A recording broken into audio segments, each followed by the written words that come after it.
To the second half of the evening. Oh yeah.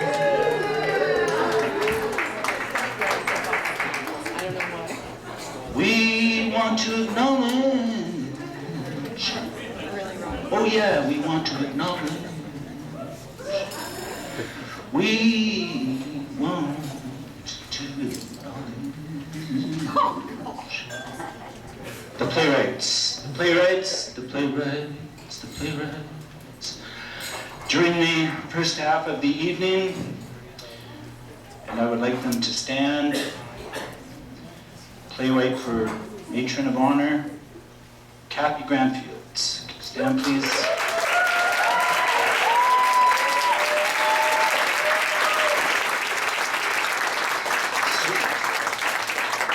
Cerebrospinalis. Andrew Paulson.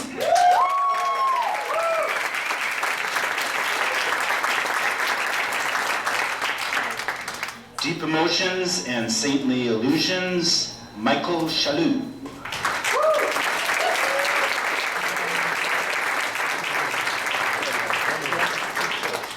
Mass of Black and White, Paul Saxberg.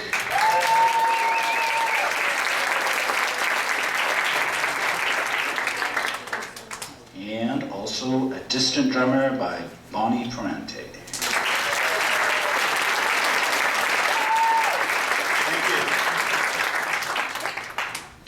I hope to write a play myself someday. I'm watching carefully. Get on that rock. Well, the night is half over. Hard to believe that 6 months of planning could go by so fast. So what do you think?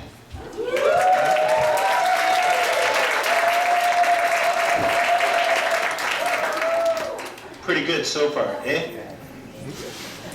We'd also like to acknowledge the awesome work of our backstage and technical crew, Ilka Grunnies,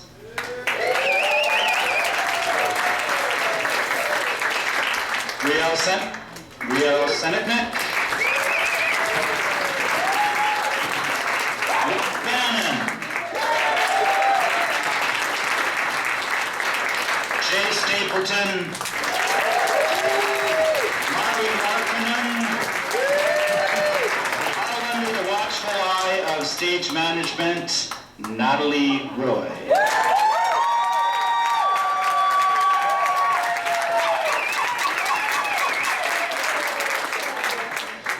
And also thank you to our ticket takers and groupies, Jean and Mary.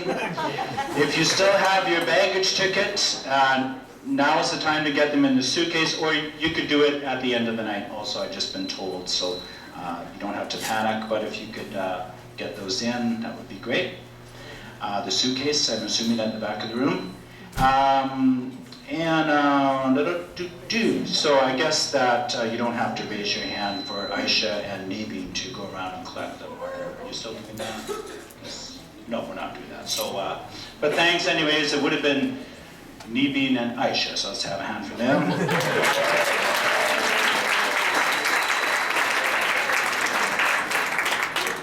To start off Act 2 is another selected scene from. This play takes place in a small, cramped attic during a rainstorm where a young woman yearns for romantic escape. By Kathy Granfield, Rain.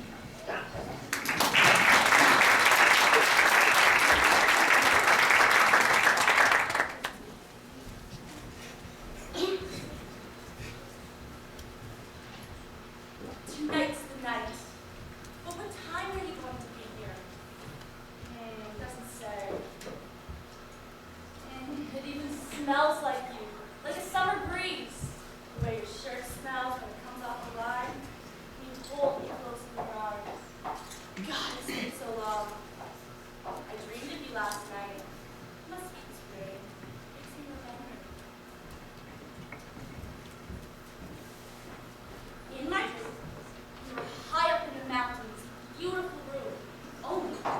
any walls, just archways that opened up to balconies. And the night air was teeming with rain. In the distance, lights flickered underneath the trees. And everywhere there was a mist rising, and everywhere the sound of rain, every pool and crevice brimming with it, all night long. Oh, I want to be with you. I hear tires and gravel. Is that your truck? No, I think it went by. This smells like roses. Do you like roses? I bought this for you. Well, for me, but for you. I think I spent too much on it, though. I wish I could hear your voice right now. No one has a voice like yours. When you call my name. Sarah! Yes? What the hell are you doing? Where's my supper? I'll be right down. What the hell is this? I gotta eat! I didn't even know what time you'd be home. I'm taking a shower. You better have dinner ready when I'm done.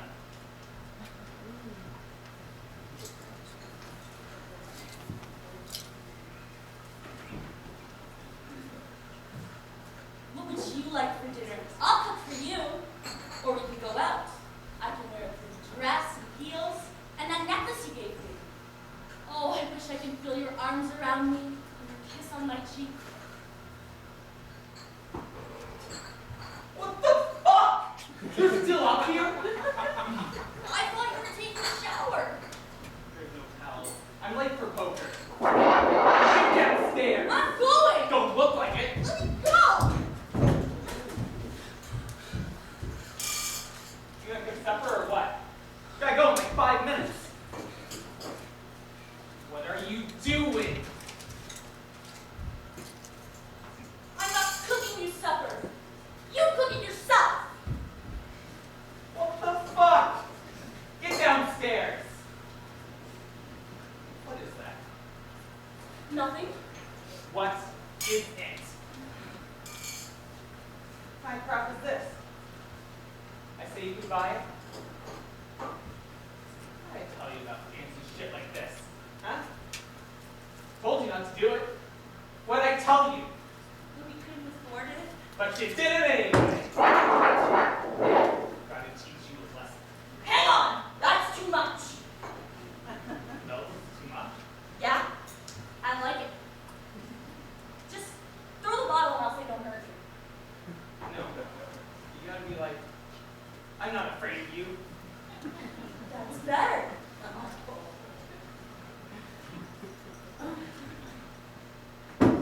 I'm not afraid of you. You will be. Ow! Too hard? Yeah? That's a shame. You gotta do it like you man. Keep going? Yeah, but go ahead and take me a shower. I'm taking a shower. You better have supper ready when I'm done.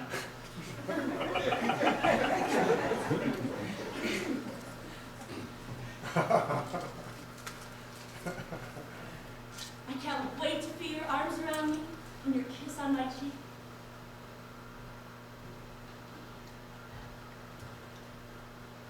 You're here! No! You gotta have a shirt on. Like a different shirt. So you know it's not him.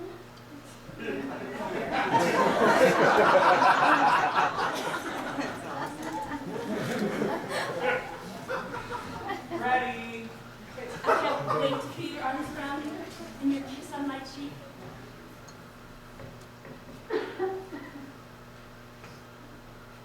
Touch my shoulder. Say my name. Sarah? You're here at last. Where is he? In the shower. Don't say it like that. Come away with me. That's This. great. Lots better. I dreamed about you last night. Whiskey was for you. Please remember.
Once more from the selected scene from Pile. Contrary again to the program, this scene is actually directed by Natalie Roy. And this scene is from a play that tries to make sense of the creative process and the twisted places that the creative mind often goes.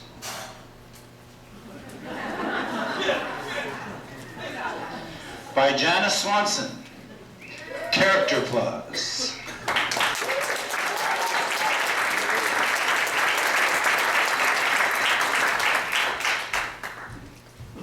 If anyone ever counted the number of decisions that needed to be decided in the producing of a play, they would decide not to put on the play. Who said that? Hubert or Hurd?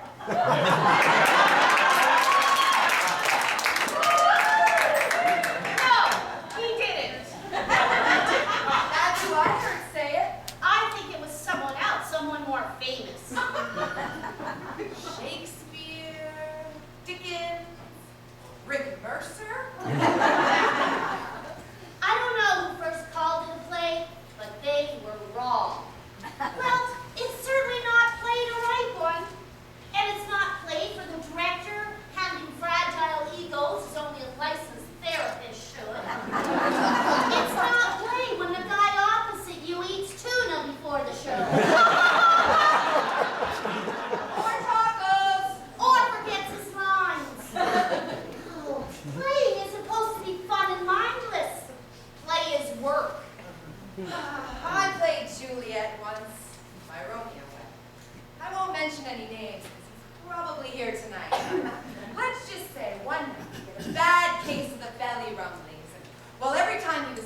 don't know, it's a one-woman show. The cast party was lovely.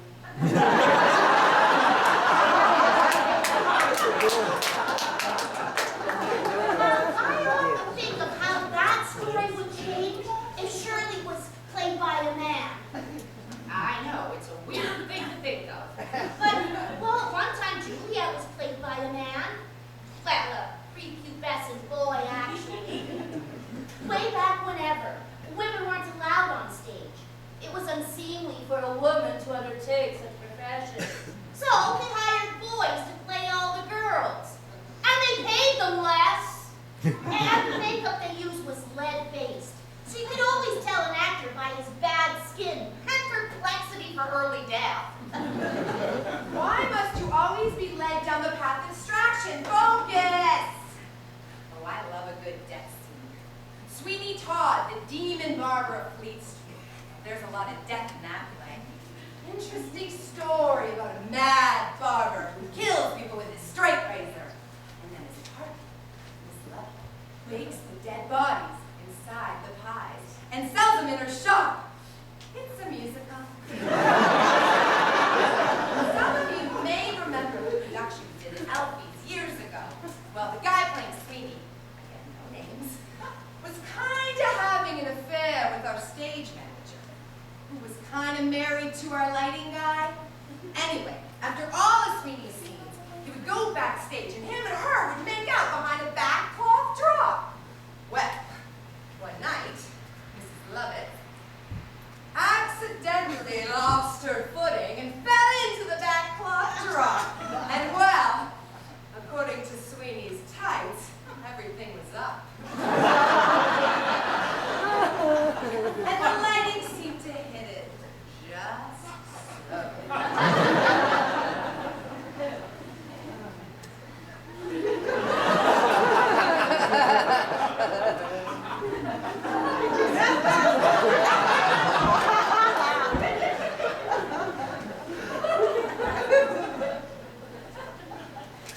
I wonder what that character wants. Did I ever tell you about the time we did cats? Yes! You want me to stop talking? Would that help? If you can! No, I can stop talking. If you need me to stop talking,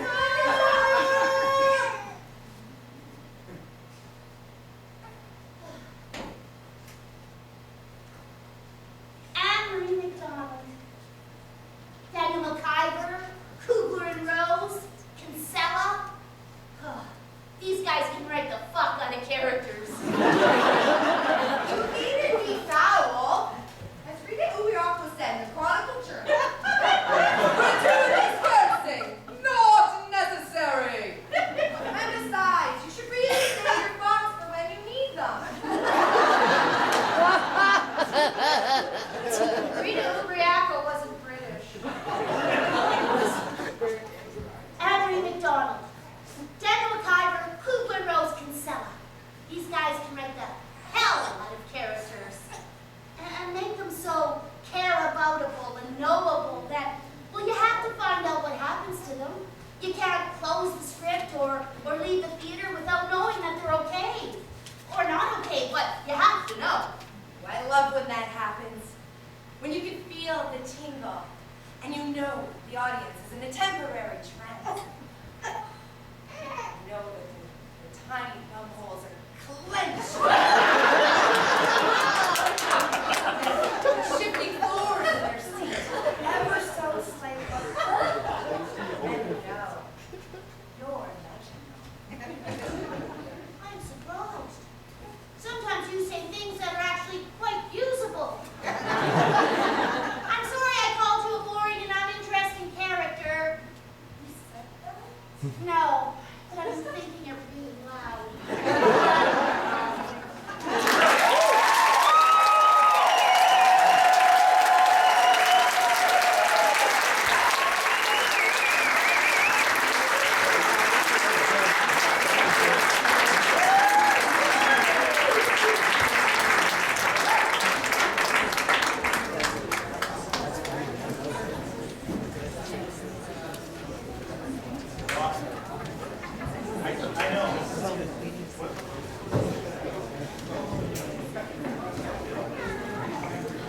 I know what we're all thinking out there. I could tell just by looking. You're thinking, I could write a 10-minute play. Well, you can. You're right. The committee has committed to another year of 10 by 10. Workshop dates have been set. Yeah.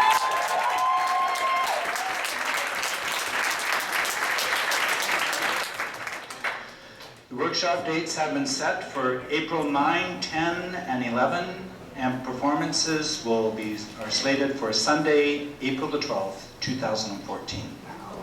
Check 10by10.org for all the info that you will need. Thank you for unloading your baggage. If you haven't done that yet, you can do that as you leave. It will be interesting to see your ideas and how to make a better 10 by 10. And the winner of some fab swag, including free admission to next year's showcase, is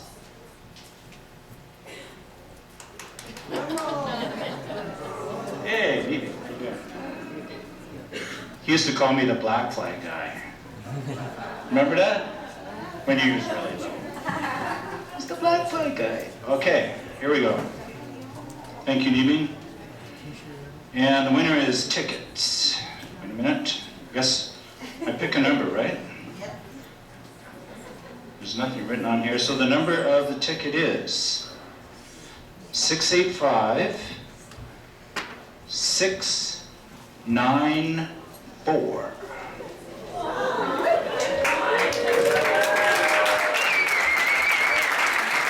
Maybe could you give her the prize, or is Aisha here? Do you have the prize? It's a t-shirt.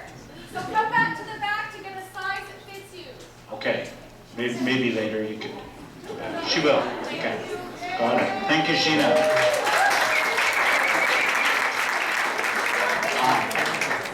Congratulations. The next play,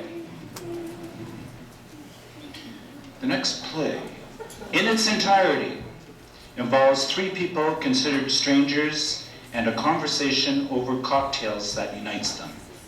Ladies and gentlemen, by Lawrence Badani, Cocktails for Three.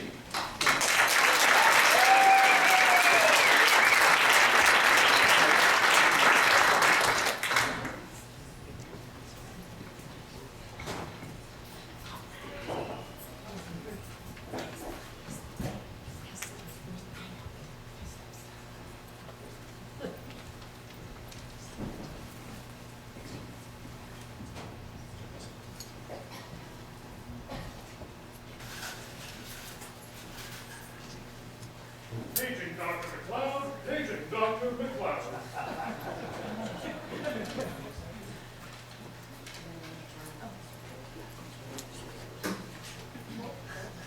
He's young. I was young once. Weren't we all? Yep. She did good. Only one try, she found the vein. Pardon? I said she did good. The nurse. Only one try, she found the vein.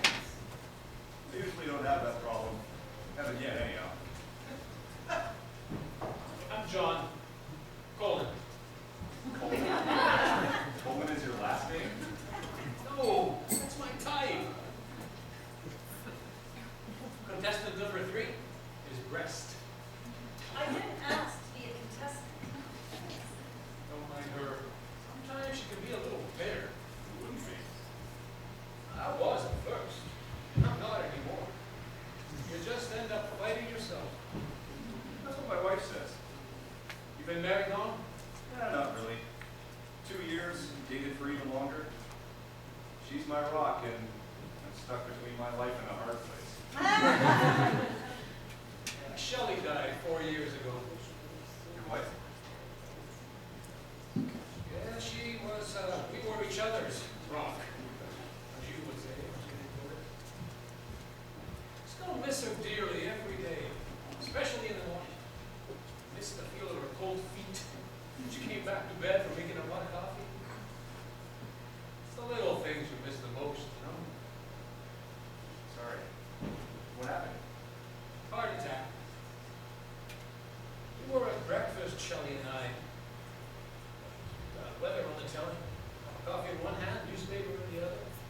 She went to pour a bowl of shreddies, dropped the box, pinched her index finger and thumb together, and slumped. She was gone.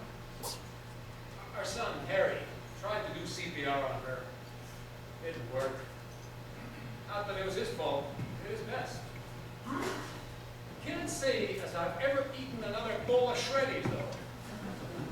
Not that they had anything to do with it. I'm sure it was coincidental. My wife knows CPR. Used to be in medical school. That is, until I got sick again. Bills? No, the people. She just couldn't handle seeing it. The death, that is. The students start out in the seniors' homes, and she got attached to her patients. Not sure how women can find old men cute. Is it because they look like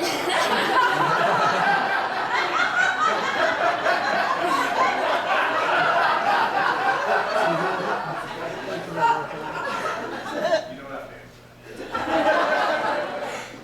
One day she went into placement and her patient was gone. The bed was empty. He never left his bed. At the most he just went to the washroom, but every other time a pan was nearby.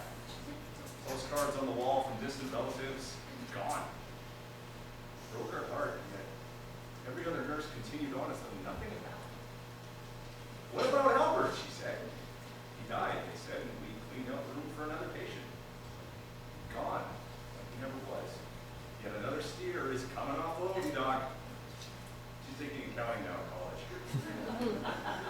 What? To count dead people? I guess numbers don't have to. I have feelings. Still treat me like a number. Contestant number 3, It's Rebecca. Rebecca. Rebecca Short. Not contestant number 3. Not the most social either. Well, it's nice to meet you, Becky. What magazine do you read? People. I try not to socialize when I'm here. Don't care to meet friends. I'm sorry, why? The same reason your wife left nursing. There was a man in your seat before, a woman's in John's before him, and I'm pretty damn sure there was one in my chair before me. You come here often? Let's just say it's been a journey. I mean, I know every nurse on this floor and the next. First and last names, what their spouse does for a living, and which neighbor's kid beat up theirs at school the day before last. But I've been sitting here long enough that if this were a casino, I'd be rich in players' points. I don't think Beck believes in surviving. Like hell I don't. I leave here every day adjusting my pick and then my hair. I mean, will it stay on in the wind? Or will it fall off when I bend down to pick up the toys off the floor? Can I bathe myself with this tube sticking out of my body? Or do I just want to rip it off and tape it to the ceiling and laugh? Yeah, you betcha, bet to survive. Can't live my life the way I want to, but bloody hell, I'm surviving. You have kids? Yes. 2, Kate and Daniel. Kate's my youngest. She makes me laugh and smile. Daniel's a teenager and wears shorts in 40 below weather. What do they think? About this? Daniel doesn't seem to care. He's too busy on his phone, texting, and liking, and posting on God knows what. I mean, if he knew those tits were fake, and could contain cancer someday, then maybe he wouldn't like them so much. Just a couple of lumps on a body. Once they go bad, we'll end up chopping them up and throwing them in the garden with the rest of the melons. Well, maybe he just doesn't want to show it. Nobody cares. But she would. And your daughter? What does she think about it? She's too young to learn. She's too young to even be concerned about her future or even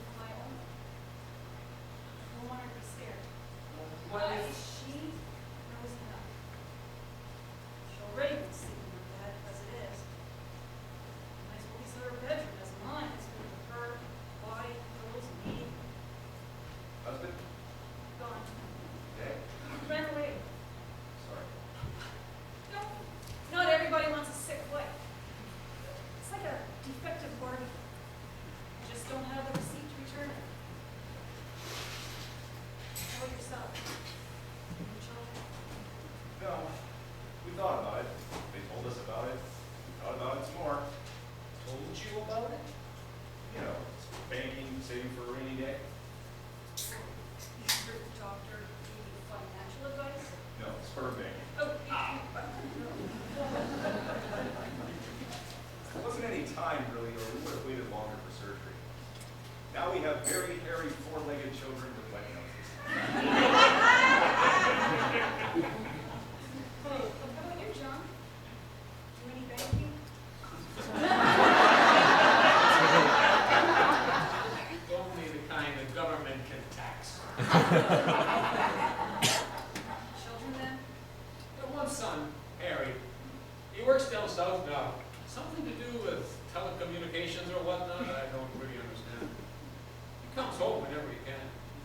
He bought me one of those pad things, you know, that you can video call on. Calls me weekly. The rest of the time, I surf porn with it.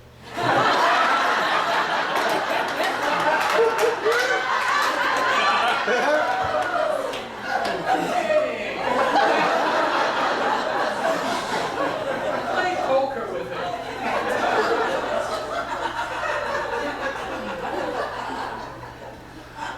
Look like a big one of these. Yeah, exactly. Dad has that one too. The only good thing about that is that he texts me I love you every night before bed. He cringes. He says it in person. You text him back. I love you, please. See, he does care about you. Maybe he just doesn't know how to show it. Just wish. Loving your mother isn't cool when you're a teenager. You're right. But I may not be around by the time he figures that out. Old blue, old blue. If only time was on our side. You'd think we had enough time to think of a plausible way to extend it while we sit here and get lubricated. If only it were a little more quenching. Last Chardonnay. If that lady offers me another apple juice, soup packet, or burnt toast. Chardonnay is what my doctor should recommend. A shot of Jack Daniels. Cold beer and all the ladies that appear in their commercials. Right, wine. I can dream, can't I? Here's to us, and the dance we step, just to see another day. To the battles won, and to our fellow comrades lost. We shall fight on the gurney and the operating table. We shall fight in the bathroom. We shall defend our body, whatever the cost may be. We shall never surrender.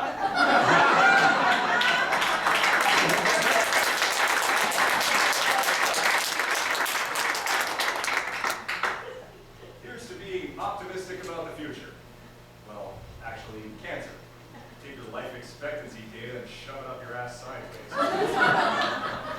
To you, the most ineffective parasite I have ever known. Science and doctors may not view you as such, but I do. Why? Because you find a host, you crash it like a college party, and then you kill it. I mean, what kind of disease is that? Party's over. Everyone out of the pool. To hurt those affected by it forever. Change my perspective on life in ways you'd never even imagine. Burnt images and conversations into my brain that should never have been there in the first place. Turning strong people weak, weak people stronger. You bring out the best in friends, the worst in family. There is no option. Only pure brute force with you. You challenge me to question everything I have ever held close to my heart. Memories I forgot are suddenly remembered, revised, analyzed. Did I do enough? Why did I react that way? Was I good enough to love her?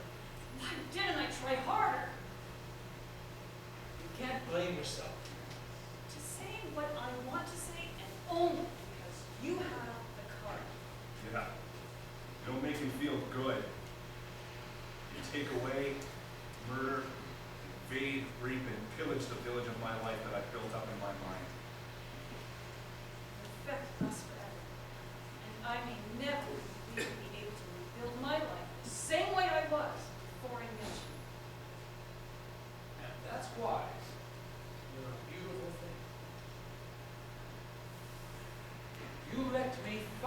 choose how to live my life. You allowed me to let go, to be a better friend, to make new friends.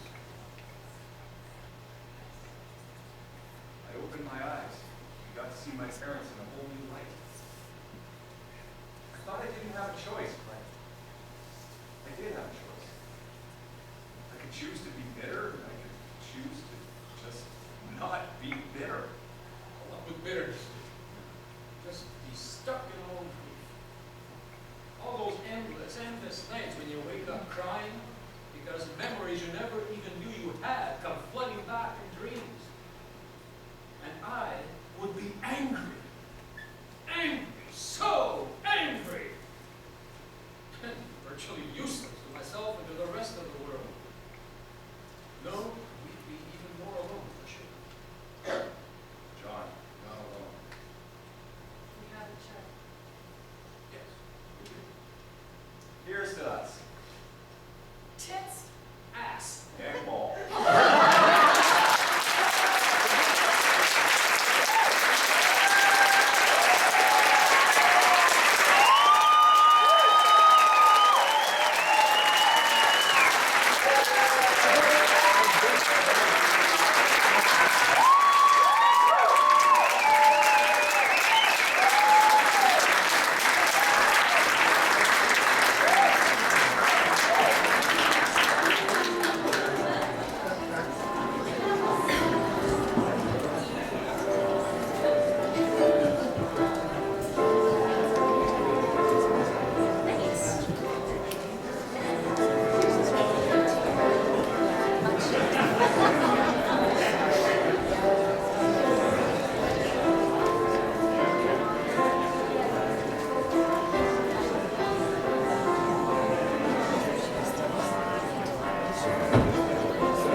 Somebody didn't give me that one. I don't know where that one went.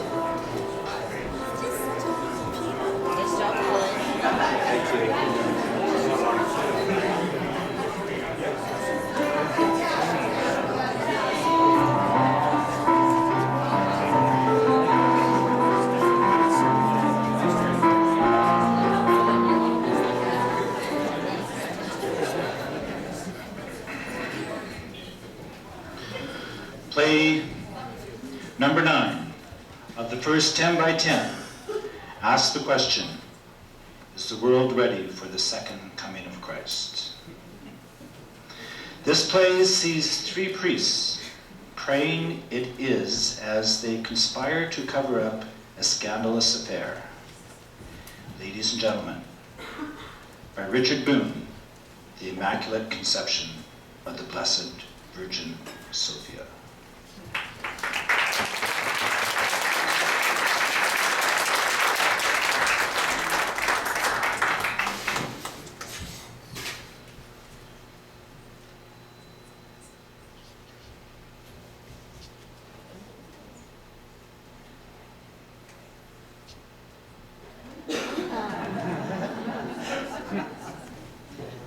Isn't anyone going to say anything?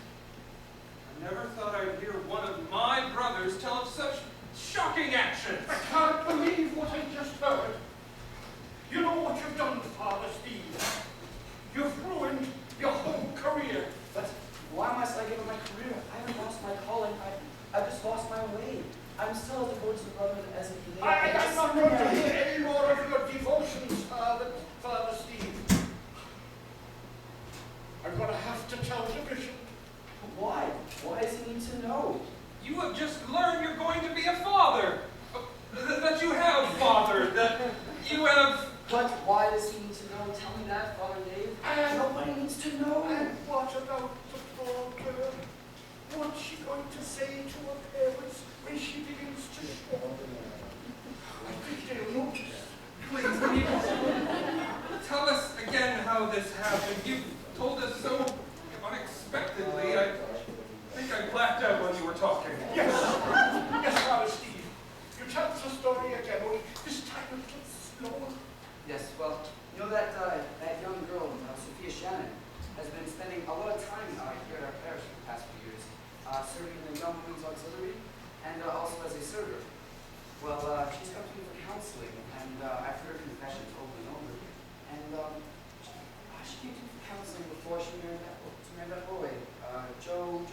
Carpenter. Yes, Joseph Carpenter.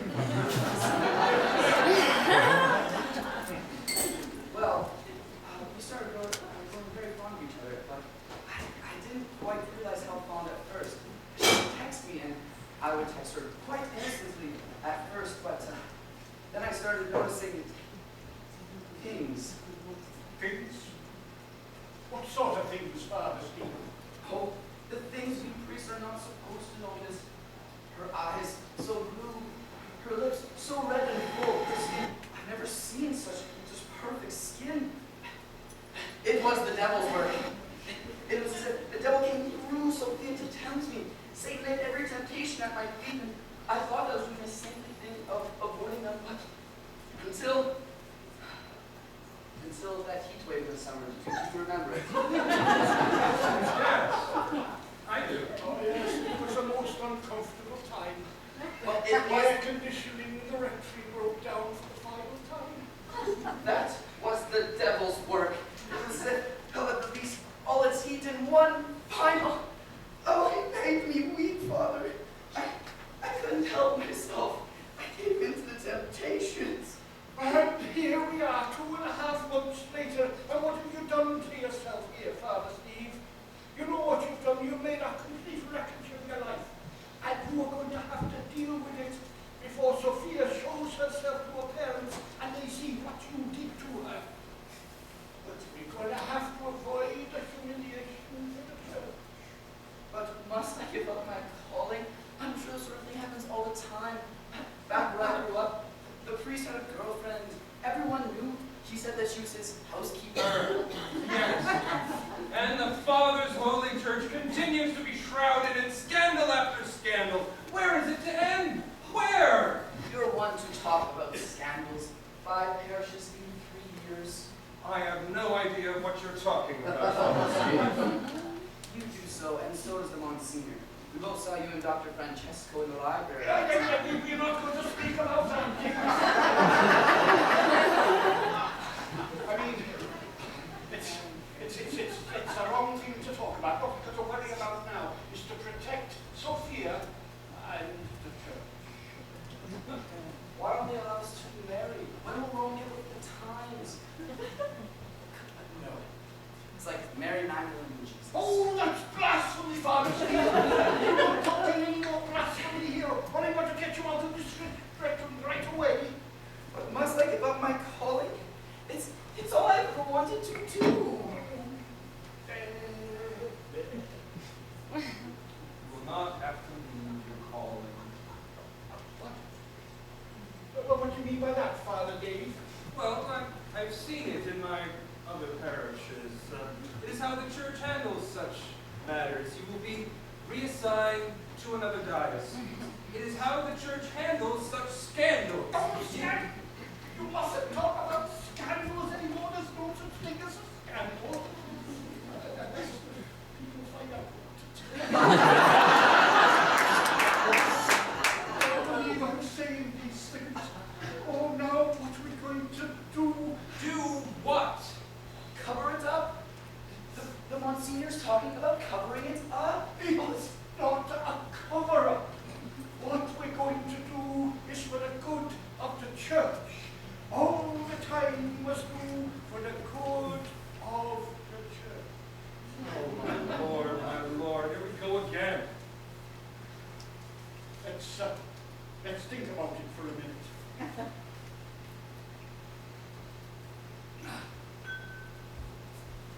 Father Steve, does anybody else know about the condition of this young lady? No. Well, her Dr. Francesco, and now the 2 of you, but she won't tell anyone else. She's too distraught. Has she not told Joseph? Oh, that's it then. He's the father of the baby. No, she hasn't. As far as he knows, she's a virgin. Really? What, Holy Mother of God? Virgin in the 21st century. And I suppose that this is the Immaculate Conception, I suppose. Yes! Oh, my Lord, I think we're all going to burn in hell.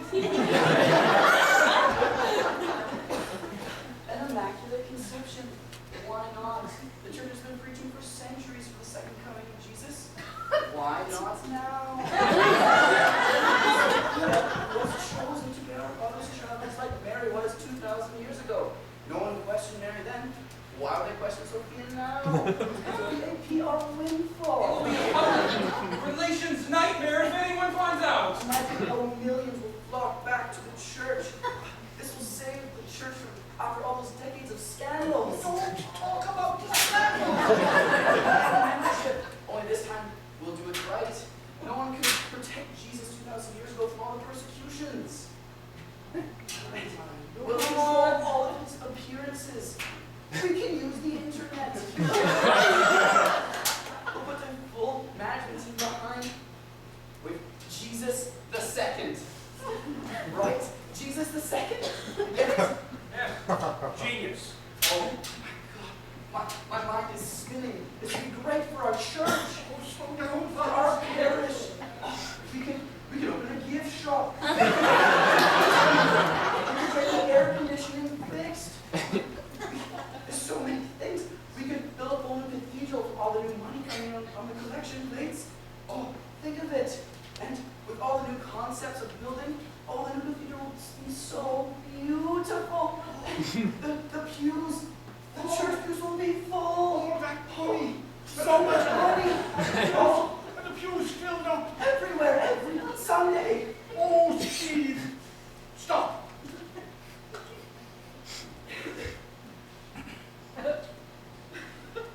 There's got to be a procedure. Surely there must be a procedure. Do not think so. I can't think of anyone in our time trying to claim something like an immaculate conception.